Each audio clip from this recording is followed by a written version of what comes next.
sluggish metabolism. When your metabolism is sluggish, it's bogged down, the wrong fuel's going in, you are grinding gears at a cellular level. When you look at insulin, I think insulin's one that you should be measuring on a yearly basis when you get your blood work done. Fasting insulin between 2 and 6, very good marker. Glucose is good, A1C is good, but I really like insulin as well. Why?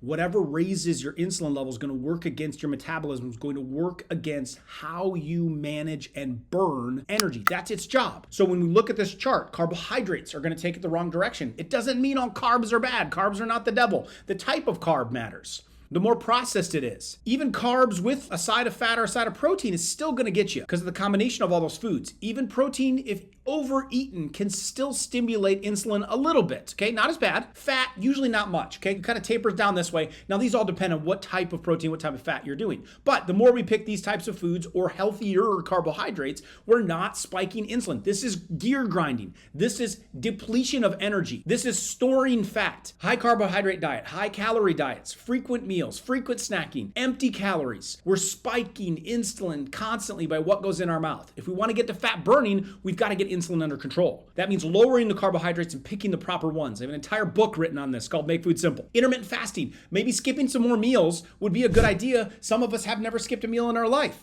And so skipping a few, it doesn't have to be hard. It doesn't have to be complicated. We use a concept called rotational fasting that doesn't allow you to plateau, that just skipping one meal and staying that way for several months, you plateau with the results. Rotational challenges a little bit more. High intensity interval training. This morning, it took me about 13 minutes to go through it because I did a warm up and then I did an ab bonus, but a 10-minute workout, real high intensity, real short duration. I was breathing hard to burn fat. It was weird because I had my own voice in my head and I was following along, but hey, I created my own workouts and I actually use them. And it's because they're 10 minutes and I don't need equipment and I don't need a gym and it's done so quickly, but it gets results. Why? Because it is burning up the excess sugars, helping to control insulin levels. And then rotational fasting being the ultimate, where you're skipping meals and you're challenging your body over time. We have protocols for this. A simple way would be to half-size breakfast this week. And then next week, skip breakfast. And the week after that, skip breakfast and half-size dinner. And then the week after that, try one full day of fasting. Slowly work your way up and allow your metabolism to heal. Go from fat storing, toxic energy, hard-working energy, and a lot of burn off, a lot of soot that comes off when you try to burn energy this way, to cleaner energy, cleaner foods, cleaner nutrients, skipping some meals, and allow your body to burn up some of the excess in the system. So eat for energy, not for taste. Rotational fasting, highly encourage it. Lots of videos on YouTube breaking it down. Lowering the carbohydrates, it doesn't mean forever. It doesn't mean you can't have any. Vegetables still have carbohydrates in them. I'm saying we got to get strict on them for a while. We got to fix the sluggish metabolism. Then we can add some of the great ones back in, like fruits and honey and maple syrup and quinoas and buckwheat. And there's a lot of really good, healthy carbs out there. There's no problem with it. I eat some of them. You can, but you got to fix the damage that you've done for 30 years first, and it doesn't go away in 3 weeks. ACV, apple cider vinegar, shown to have significant impact on insulin. I'm working on clinical trials on this right now because it's so powerful. Going through the research, understanding how that one nutrient impacts blood sugar levels, insulin levels,